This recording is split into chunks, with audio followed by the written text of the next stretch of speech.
तर त्याचा बारामती विधानसभा मतदारसंघात कोण असेल तर तिथं पण तुम्ही समजून सांगायचं काम करा।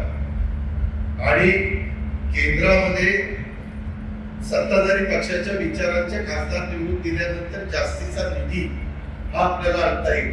मागे काही आपल्याला शिरूर लोकसभा मतदारसंघात जास्त निधी आणता आला नाही, बारामती लोकसभा मतदारसंघात जास्त निधी आणता आला नाही, कारण उमेदवार तिथले खासदार हे मोदी साहेबांच्यावर टीका टिप्पणी करणारे होते आणि त्याच्यामुळे या समस्येला आपल्याला सगळ्यांना सामोरं जावं लागलं। त्या गोष्टीचं भान कृपया आपण सगळ्यांनी ठेवलं पाहिजे आणि तशा पद्धतीने आपलं पर्सेंटेज वाढेल।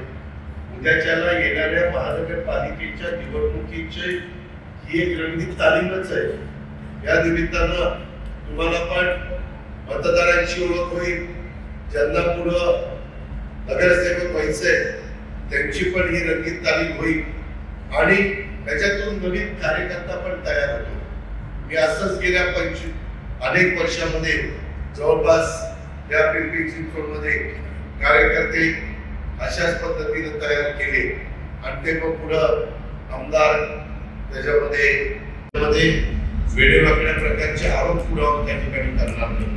मित्रांनो, हे सगळं काम करत असताना आपल्याला आपला राष्ट्रवादी काँग्रेस पक्ष देखील मजबूत करायचा आहे आणि त्याकरता तुमच्या सगळ्यांचा खालीचा वाटा असला पाहिजे, तुमचा सगळ्यांचा हातभार पण त्याच्यामध्ये लागला पाहिजे।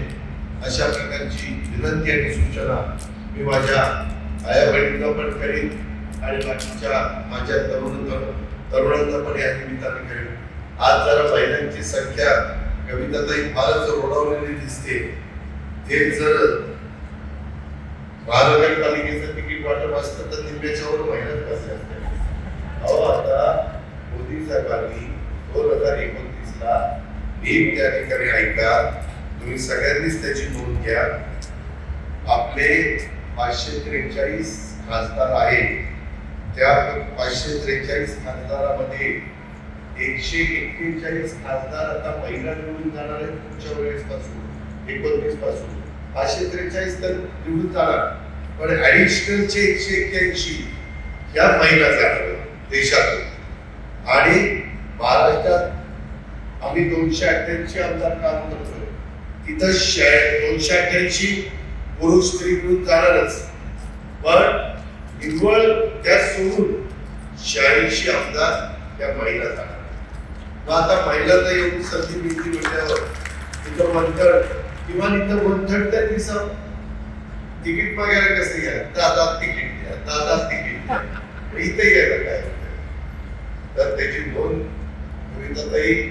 तुम्ही घ्या, तू पण घे, बाकीच्या पण सगळ्यांनी त्या बाबतीतली नोंद म्हणताताई तुम्ही पण सगळ्यांनीच घ्या। अशा प्रकारची माझी तुम्हाला सगळ्यांना सूचना आहे। कार्यकर्त्यांनो, तरुणांनो, तुम्हाला एक चांगली संधी आहे, त्याच्यात